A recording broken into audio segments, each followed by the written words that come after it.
Bom dia a todos. Obrigado pela presença. Eu sei que no Rio de Janeiro sair de casa já é um drama, né? Chegar até aqui. Hoje teve até acidente com o Brigadeiro Vinícius. O carro dele bateu na motocicleta, né? Bateram na motocicleta. Isso. Muito bem.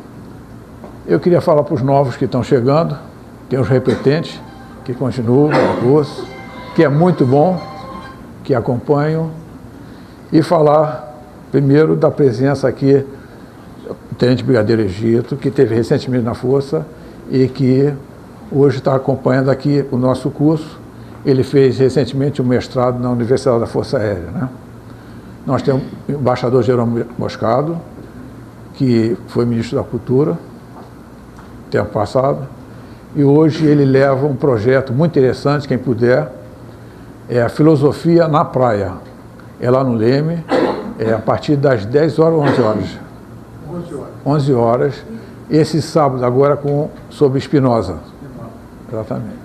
Então, depois a gente vai conversar um pouco mais sobre o trabalho do embaixador Jerônimo Moscado, que é nosso amigo há bastante tempo. Fernando Bicudo, do grupo de estudo, Brigadeiro Vinícius, que foi presidente do nosso clube recentemente, passou para o Brigadeiro Pérez, que está de férias, não pôde comparecer, tá certo? E tem uns amigos aqui presentes, meu comandante lá em Guarulhos, lá em Cumbica, Coronel Salzones, fui o GCB dele. E demais, o decano lá, o Lamounier, Balbi, a turma que está presente, Peixão. Eu queria agradecer a todos essa presença. Vamos iniciar um assunto, primeiro dizendo por que aqui no clube. Embora o Clube de Aeronáutica não seja uma instituição, não é como o INCAE, não é como a Unifa, mas é uma organização social de pessoal da FAB. É importante porque esses clubes fazem essa interação dentro da sociedade. Um pensamento que flui é muito importante, que é a hora de a gente se reunir e pensar junto. É uma tradição do clube, desde que ele foi fundado em 1946.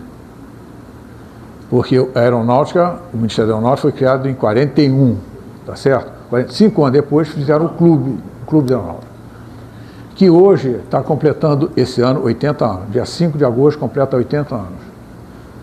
Eu não esqueço essa data porque eu também faço 80 anos, Fernando Bicudo também, então não tem jeito. Então, isso é muito importante. E o clube, por que ele é marcante?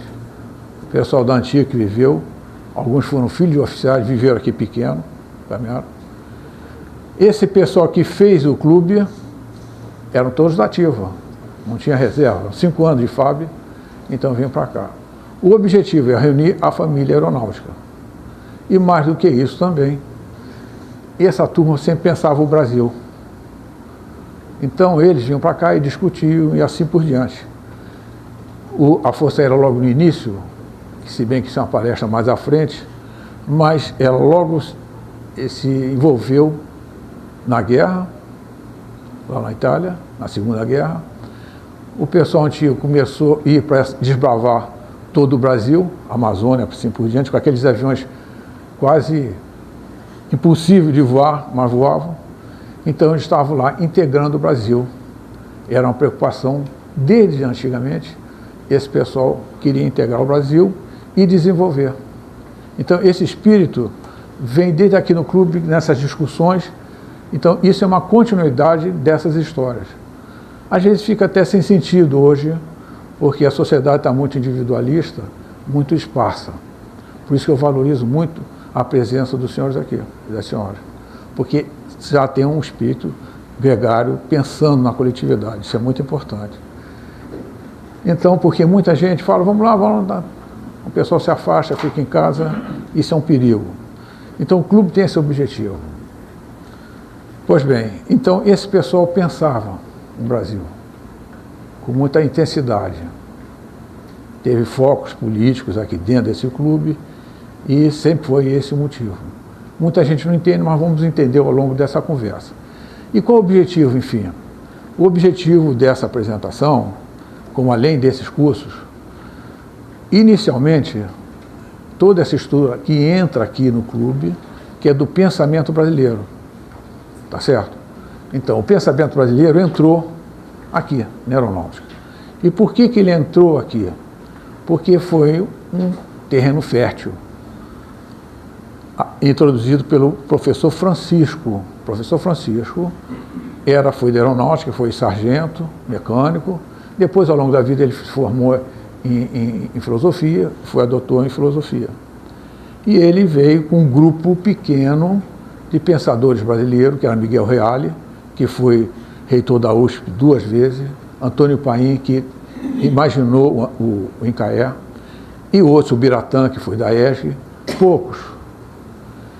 Dessa turma, todos já faleceram, sobrou Ricardo Vélez, que está em Londrina, que também participa.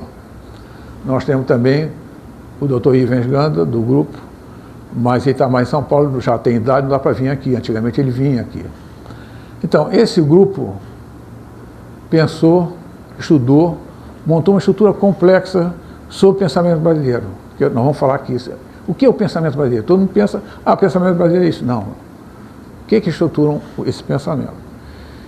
Inicialmente, eles montaram, ao longo do tempo, um mestrado em pensamento brasileiro lá na PUC Rio. Em 5 anos, eles foram defenestrados. Antônio Paim foi mandado embora. Por quê? Porque o reitor da PUC, aqui do Rio, era o padre Lima Vaz, de esquerda. Então, o intuito era tirar esse pessoal, porque era um grupo pensante diferente do mundo acadêmico que está hoje em dia aí. Depois eles foram para Gama Filho, fazendo um doutorado em pensamento luso brasileiro, muito bem feito, também encerrou. Então, hoje em dia há uma guerra em que esse pessoal não teve espaço. E Francisco vem para cá, Fernando Bicu já está aqui no tempo, há muito tempo, desde o início, alguns estão desde o início, e nós começamos a trabalhar nesse entendimento, o que era o pensamento brasileiro, que nós vamos falar aqui um pouco sobre isso. Para ter uma estrutura de pensar. Muito bem. Feito essa primeira apresentação do pensamento brasileiro, nós, que aqui é a Casa de Aeronáutica, trouxemos esse pensamento brasileiro, passamos pelo pensamento militar, que tudo vem decorrente primeiro do pensamento brasileiro, que nação é essa? Vai depois chegar um pensamento militar e depois um pensamento aeronáutico. E aqui seja um fórum de pensamentos, de estudos de pessoal de aeronáutica. Então, quem está pensando sobre isso vai se apresentar aqui. Então, essa foi a ideia. Aproveitar a experiência de nós mais velhos e trazer alguma coisa que contribua para a nação. Isso é muito importante, porque não é todo mundo está interessado. Não é todo mundo que tem interesse hoje de sair, só que fica no WhatsApp e não tem uma participação efetiva. Então, nós montamos e hoje, nesse curso que vai acontecer, nós vamos ter diversas apresentações com oficiais de aeronáutica falando de determinados assuntos, correlato a isso que está acontecendo no mundo de hoje. Muito bem. Então, meu objetivo aqui é levar essa estrutura do pensamento até chegar ao pensamento aeronáutico. Aí, na próxima terça-feira, não vai entrar pensamento aeronáutico, vai entrar a criação do Clube de Aeronáutica, com o Coronel Márcio, que está aí, e com o Fernando Bicudo sobre a cultura brasileira. Depois, o Mendão, tenente brasileiro, vai falar sobre pensamento aeronáutico. O Oswaldo vai falar sobre pensamento político aeronáutico.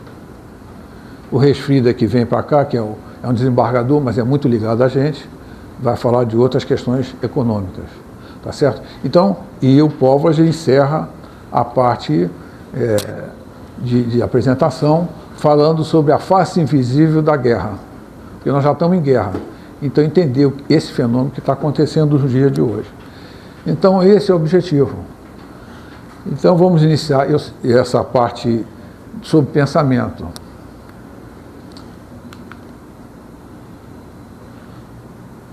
Aquele sumário que nós temos extenso, mas falar sobre pensamento, o que é pensar, um fator significativo da cultura ocidental, que está sendo atacada, a formação da nação, que está sendo atacada, a identidade nacional também está sendo atacada, o pensamento brasileiro, tentando destruí-lo, e que sentido nacional. Então, são esses tópicos que nós vamos abordar aqui, numa sequência de imagens que eu vou passar à frente. Eu estou preocupado. O Antônio Paulo está escutando aí atrás? Tá bom, né? Então eu falo mais alto aqui, mas está bem, né? Está bem. Bom, essa imagem é uma pintura. Eu sempre gosto de colocar essa imagem porque ela me perturbou um dia. Foi uma exposição que eu fui lá no Grand Palais, lá em Paris, e era sobre a Lua, a Luna. E eu vi esse quadro, nunca tinha visto um quadro, pintura, que todo mundo está morto, não tem nenhum com a bandeira em pé, ou carregando, andando de muleta, não, está todo mundo. E eu não entendi e fiquei com isso na cabeça um tempo, até que caiu a ficha, uma coisa elementar, mas veja bem, quando o sujeito morre, ele tomba. Morreu, caiu. Estranho para mim, como é que, por que não fica em pé? O que se segura essa estrutura do homem? Morreu, eu nunca vi nenhum morto em pé, a não ser que segurem ele, mas o morto cai e fica. E foi aí que eu associei a questão que é a alma humana que segura esse corpo. Ela, no momento que ela abandona o corpo, é assim que é a situação. Tudo isso para falar de uma questão delicada, ainda mais nos dias de hoje, que é falar sobre o espírito. Nós estamos vendo um mundo bem materialista, gente sem convicção, gente que não quer nem saber, mas não interessa. Mas isso é uma questão a pensar. É uma estrutura do pensamento. Quem é que pensa? A matéria não pensa. Não tem possibilidade a matéria. Embora os materialistas falem que a matéria é que provoca o pensamento. Não comprovaram, nunca tiveram uma argumentação sobre esse assunto. Mas vale a pena a gente discutir isso, porque é o fundamento. O espírito, isso que eu estou colocando aqui, é uma visão teológica, entendeu? É a estrutura da igreja, e que de um pensamento teológico, que estuda isso, ela vai se alinhar, procura explicar o entendimento. Então, o que é o espírito? Ele fala que é um ser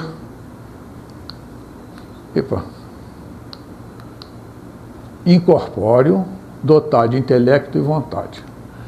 Então, o espírito ele não tem corpo. E ele é dotado de intelecto e vontade. A inteligência e a vontade. O que ele quer dizer com isso? Todos nós, todo espírito, tem uma inteligência para entender as coisas, para ler as coisas, para compreender, para se direcionar. Agora, a vontade é que faz ele agir, movimentar.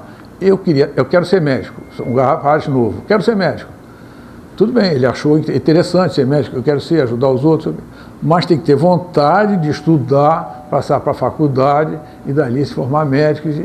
Então, a vontade que vai fazer ele agir. Então, esse dentro do espírito é que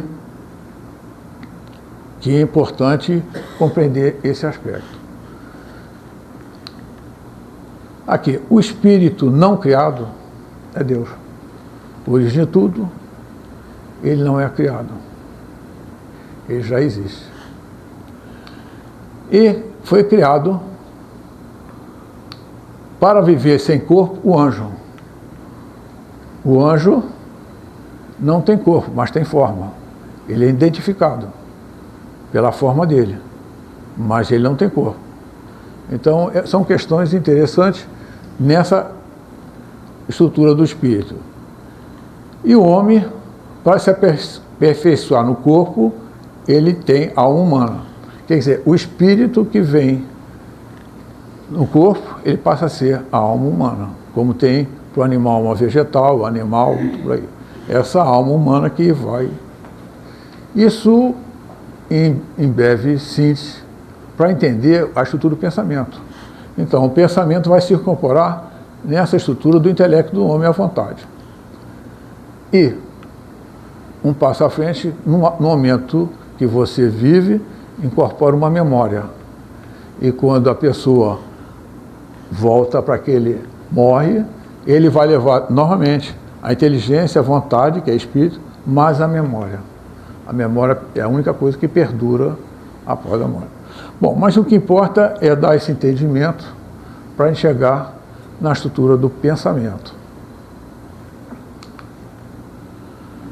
Todo mundo conhece essa imagem, escultura do Rodin. O Rodin fez isso, o que é pensar. Está muito bem elaborado. Então, o que é pensar? Agora a gente entra, o que é pensar? É um assunto delicado, mas tem que aprofundar. Há um filósofo, Heidegger, alemão, que antecedeu aquele período da guerra lá na Alemanha, e ele tinha um curso que era sobre isso. Não na universidade, fora, e fazia, alguns alunos iam lá, e depois foi produzido um livro, O que é Pensar. E é muito interessante porque ele vai fazendo todas as proposições, ele vai comentando, mas enxugando mais ou menos o que ele fala. Que a gente, você pensa olhando, como é que é? Como é que isso vai funcionar? Ele vai dizer que pensar é escutar. Escutar. Então, é uma coisa estranha, porque a gente está imaginando aqui, eu tenho uma estrutura, estou pensando sobre qualquer assunto, e esse escutar o que é? Então, ele vai falar e vai exemplificar, desde o início, desde aquele período pré-socrático, já ia os pensadores, os filósofos, e no templo, no caso do templo de Artemis, lá em Éfeso, especificamente Heráclito de Éfeso. Heráclito foi um pré-socrático que deixou alguns fragmentos. Um dos fragmentos ele fala que a guerra é a mãe de todas as coisas e de todas as coisas é a rainha. É um pensamento de Heráclito. Mas o que eu quero dizer é que ele ia lá, procurava o quê? Os deuses. Porque no período grego viviam diversos deuses. E ele queria conectar para ter informação. Escutar. Porque esse processo, certamente, é muito delicado, porque nós vivemos no espaço do tempo. O tempo de nascer, o tempo de morrer. E a gente vive nisso. O pensamento consegue viajar no passado e no futuro. A gente, com o pensamento, lembra da nossa infância, como exemplo, imagina um futuro, o pensamento. Mas há uma conexão maior que é fora do tempo. O que está fora do tempo. Então, a eternidade está fora do tempo. Então, para quem entendimento teológico, Deus está fora do tempo. Ele não está no tempo. Você conectar isso aí, você tem que interromper esse processo do espaço e do tempo. Então, olha a delicadeza, que é, então ele ia lá, ia ali, ele conversava e tirava as suas deduções. E assim vai se tateando esses pensadores. Aqui tem a imagem de Jesus Cristo, que ele foi orar no deserto, 40 dias, aquelas histórias todas. É um fato da conexão. Porque a oração não deixa de ser um ato de pensar e de você comunicar. É um diálogo que você tem. Então, no momento que você não está usando o corpo, você está usando o teu espírito, a tua alma, que vai conectar para ter informação que você aspira. Não é isso? O processo é esse. Essa força que produz na gente vem dessa correlação. Esse ato de orar é uma forma de pensamento. Assim, quando a gente lê um livro também, é uma palavra que está sendo escutada na mente. Aquela palavra é como uma palavra de outra pessoa. Você está numa reunião, uma pessoa conversa uma história, e cara, não tinha pensado nisso, isso incorpora. Então esse é o ato de pensar, e que aí é muito forte. Tem um pensador, Levinas, e vai tratar exatamente de todo esse aspecto da relação da oração. Mas prosseguindo, toda a estrutura de pensamento nossa tem que ter um objetivo, tem que ter um caminho para se estruturar. Isso é tratado na lógica. É uma das partes da filosofia que você quer orientar esse pensamento. Então, olha só, a primeira coisa, ordenar corretamente o pensamento para a verdade. Isso aqui parece estranho, mas não. A verdade é fundamental. A gente não quer um caminho para a mentira, ninguém quer para si caminhar para o erro, para a mentira. A gente procura a verdade. Então a gente está procurando essa verdade o tempo todo, é a busca. Então é um raciocínio lógico. E aí ele tem 3 fases nesse pensamento lógico, que nós fazemos diariamente, isso sem se aperceber. A primeira fase é a simples apreensão, as ideias. Então, se eu vejo um cavalo na estrada, eu tenho que identificar, é um conceito que eu vou dar. Eu tenho que dar um nome para aquilo ali, que é a palavra. Então, eu vou conceituar aquilo que eu vi. Aquele cavalo, botou o nome de cavalo. E todo mundo vai entender como tal. Esse conceito não quer dizer que existe um cavalo específico. Mas eu estou falando, e serve para todos os cavalos. Que quando você fala, aquele é um cavalo, você vai lembrar. Vamos dizer, o homem. O homem é um conceito. Mas que existe aqui é o peixe, é o Egito, o embaixador Joana Moscado, existe. Homem é todo parecido com a gente. É um conceito que se faz daquilo. Por quê? O Aristóteles vai falar, se você não tiver um conceito bem firmado, fica difícil, a sociedade não convive. Eu falo assim, ô Mateus, me traz um copo d'água, ele me traz uma melancia, fica louco. Então, esses conceitos são importantes porque vai fazer esse processo de entendimento das coisas. E, depois disso, a gente faz um juízo, uma proposição. Então, essa água está gelada, é um conceito, é um juízo que a gente fala. Você nega ou afirma uma coisa. Isso é muito importante, porque, umas vezes, numa conversa, e a gente tem que pegar o seguinte, não podemos aceitar premissas erradas. Premissas erradas. Porque o sujeito começa com uma afirmação errada. Espera aí, antes de você argumentar, está errado, eu não vou perder tempo. Se você começa com uma premissa, uma proposição errada, vai o tempo todo. Então a gente tem que começar a antenar para a pessoa estar falando, é isso, aquilo. Peraí, calma, não é nada disso não. Vamos ver direitinho. Então, isso é um raciocínio que existe dentro da lógica, que nós fazemos sem pensar, mas existe essa estrutura, mas sempre à procura da verdade.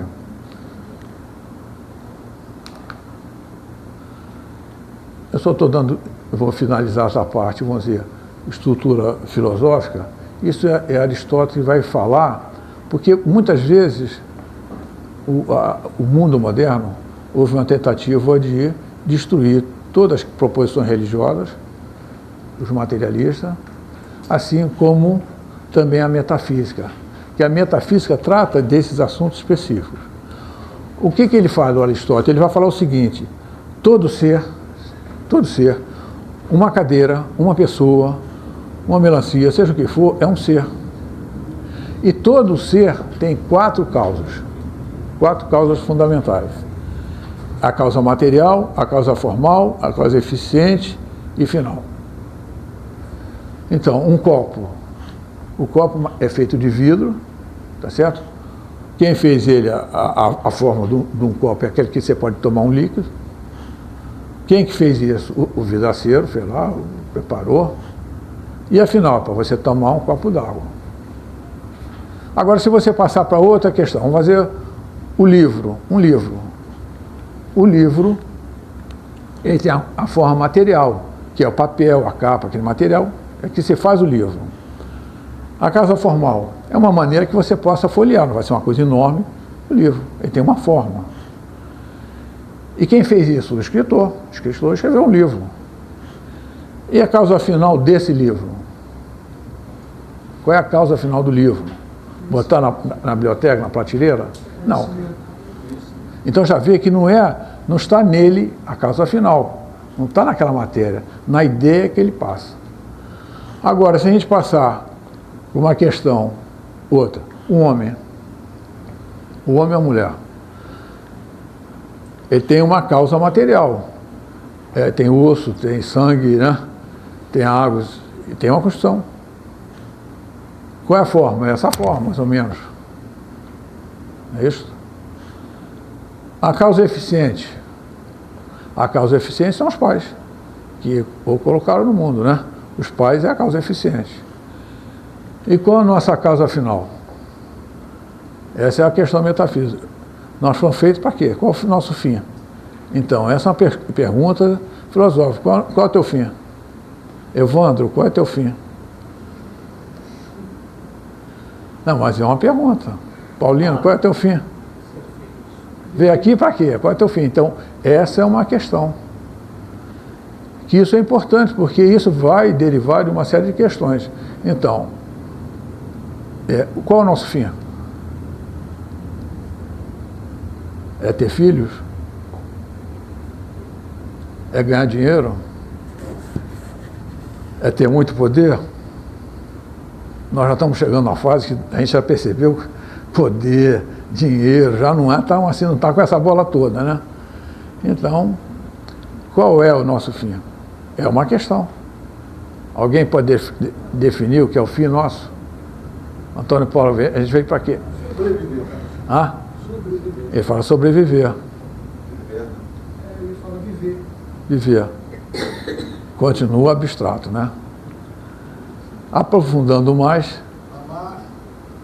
é uma parte. Você veio só para amar? Ah? Não, é interessante porque isso a gente precisa desse embasamento para a parte à frente. É amar para viver, sobreviver. O que? Ah? Evolução. Evolução para quê?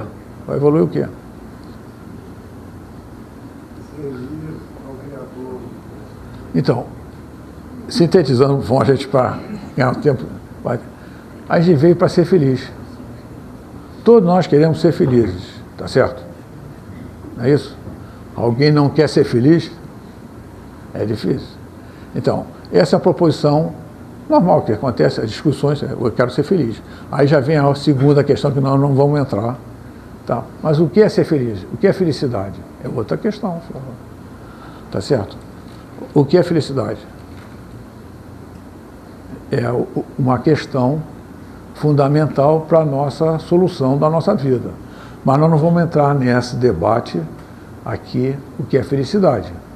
Você pode ser feliz porque tem um marido ou tem uma esposa? Você pode ser feliz? Eu sou casado, tá vendo? Você não pode depositar toda essa felicidade numa pessoa do lado. Se você fizer isso, você mata essa pessoa. Porque se obrigar a pessoa a te fazer feliz o resto da vida, né, em todo momento fica difícil. Pode depositar no dinheiro? A felicidade, ter dinheiro? Pode ser no poder? Então são essas perguntas. Não vamos finalizar, depois a gente finaliza aonde está essa felicidade, porque tem essa procura também. Mas são questões metafísicas fundamentais para a nossa existência. E nós vamos passar à frente para continuar. E aí a gente vai chegar nessas questões que nós estamos discutindo, numa visão de vida. Cada um tem a sua cosmovisão em relação à vida que está vivendo. Isso é a cosmovisão. Eu botei dois tópicos importantes que são fundamentais, que é a verdade e liberdade. São dois conceitos abstratos, mas de fundamental importância em todas as questões, não só a nossa vida, a vida política e assim por diante, a vida de uma nação, um caminho de uma nação, o nosso caminho vai depender dessas questões de verdade e liberdade. Muita gente diz assim, hoje, a verdade é relativa. É o que eu acho, o outro acha. Se a verdade for relativa, então não existe verdade. Se a gente partir por essa, que a verdade é relativa, é o que eu acho, então não existe verdade. E aí a gente está se afastando desse termo. Então, a verdade tem que existir. As mais simplórias, a gente vai se percebendo. Aqui está a Peixão, que foi aviador, deu chução. Ele, quando vai ensinar o aluno dele, ele vai procurar orientar da melhor maneira possível, porque se fizer aquilo, ele vai morrer. Nós aprendemos na aviação, que ele tem que fazer as coisas no gabarito, aquilo ali. Senão, vai morrer. Então, ele tem que falar uma verdade. É uma verdade mais tranquila, porque é aquilo ali entendido. Você tem que acreditar nesse horizonte. Se não acreditar nisso, quando você entrar em mau tempo, você vai cair, entrar em atitude normal. Então, isso tudo é uma verdade. Agora, logicamente, a gente vai chegar em verdade mais complexa, o que é amor, o que é justiça. Aí é o caso do Evandro, que é na área de direito e justiça, o que é justiça. Aí começa a complexidade, mas claro, isso não vai ser um momento agora. Eu coloquei 2, verdade e liberdade. Principalmente liberdade, porque nós não somos tutelados por ninguém. Deus não botou a gente no mundo para ficar, ó, você vai fazer isso ao final da vida, você é assim, eu vou te chamar, não é nada disso. Nós temos uma liberdade. Essa liberdade tem que ter uma verdade. Porque isso é também importante para a nossa concepção de filosofia política. O que é liberdade? Que a gente fala muito, os povos livres, povos que não são livres. A liberdade depende dessa verdade. Vamos exemplificar o seguinte, você só é livre se caminhar para a verdade. Eu não posso ser livre, ter minha liberdade, se eu caminho para um caminho perigoso. Se eu resolver usar droga todos os dias, eu posso fazer. Eu sou livre para fazer. Por que eu não quero? Mas eu sei que ao longo do tempo eu vou me destruir. E você deixa de ser livre. Então, você veja que tem um associado à verdade. Eu só sou livre se eu caminhar para a verdade. Eu posso matar alguém, fiquei com raiva e mato uma pessoa. Mas eu vou para a cadeia. Então, eu não estou caminhando para a minha liberdade. Então, esses conceitos, logicamente, essa liberdade tem uma responsabilidade inerente a essa liberdade. Está inserente. Isso, no mundo contemporâneo, é muito importante, que há países onde você não tem liberdade. Você é tutelado pelo Estado. Você vai ser isso. Você vai ser isso, você vai ser aquilo. Você não escolhe o que você quer. Ah, parece bobagem? Isso é importante. Então, a liberdade exige uma responsabilidade muito grande que está por trás disso. Outra questão importante é o que nos une. Nós procuramos a verdade para estar unidos. Tudo que une é bom. Você imagina uma família não tem que ser unida? Um grupo social não tem? Tem que ter união. Por mais desavença que tem, você tem que ter união. Como é que você vai manter a família desunida? Filho brigando com o pai brigando com a mulher. Olha a confusão. Vai dar BO, né? Então, o que eu estou querendo dizer é o seguinte, essa união tem que existir entre amigos. A Força Aérea tem que ser unida. E nós aprendemos isso. Nós voávamos em voo de grupo. Tem um líder e tem mais 3 alas do lado. O que o líder fizer, os alas vão fazer. Existe um grau de confiança. Eu coloco minha vida na mão dele. Se ele entrar por dentro do morro, se ele fizer uma besteira, eu vou também junto. Não tá com... Então, esse fato de confio nele. Isso é importante. Isso é uma coisa. Se a gente não vive sem confiança, uma sociedade não vive sem confiança.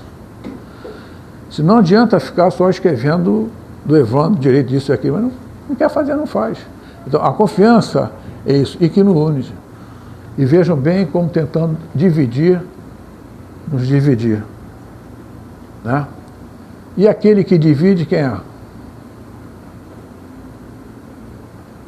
Quem nos divide? Antônio Paulo falou, o diabo. O diabolô. Em grego é diabolos, aquele que divide. Então isso é muito importante, parece uma coisa assim, engraçado, não é engraçado não.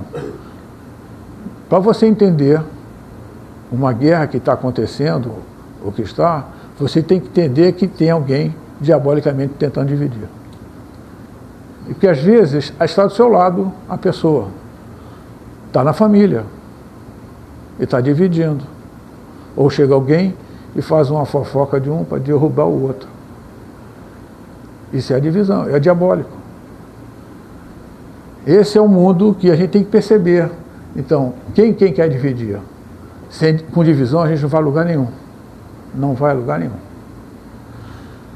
E a outra questão que nós temos que ver nessa conclusão, e vamos encerrar essa parte inicial, que é o sentido dentro da estrutura do pensamento e que vai desembocar na nação e vai desembocar na família. Nós temos que ter um sentido existencial. Eu vou para onde? Qual é o meu sentido? Se eu não sei para onde eu vou, estou perdido. Então, essa é uma questão. Nós vamos para onde? O Brasil vai para onde? Qual é o sentido dela?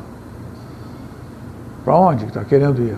Então, não sei, a Deus dará. Então, perdeu essa compreensão do sentido o tempo todo, você tem que ter um sentido da existência. Isso tudo é uma confusão que nós vamos levar mais à frente.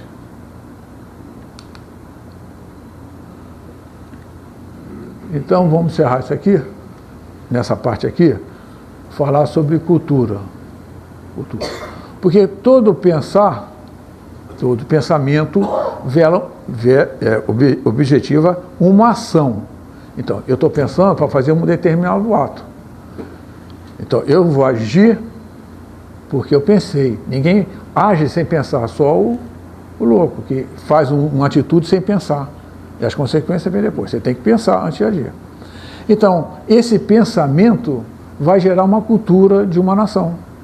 Esse pensamento, tá? E aí vai formando.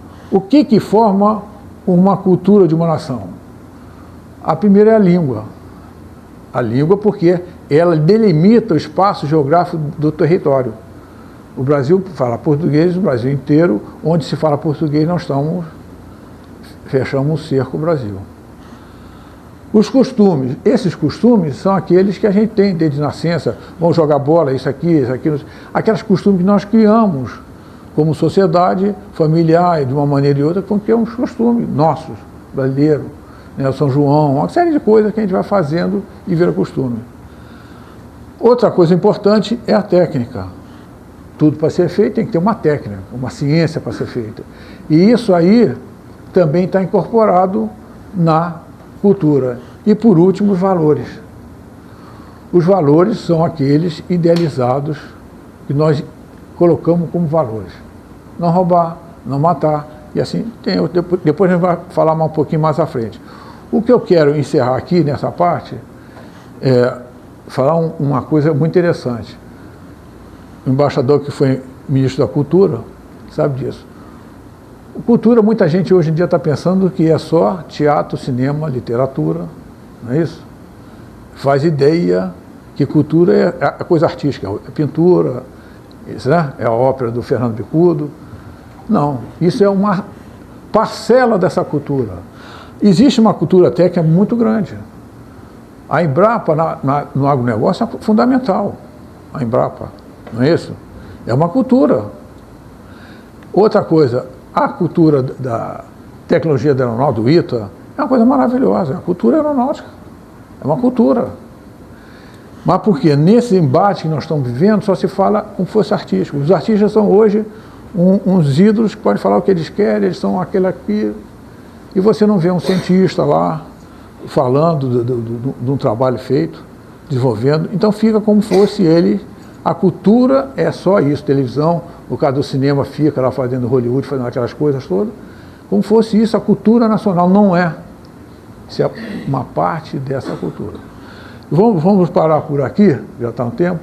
Eu peço o seguinte, vamos tomar um cafezinho lá embaixo, descansar, mexer a perna, e vamos voltar para a gente poder encerrar, tá bom? 10 minutinhos.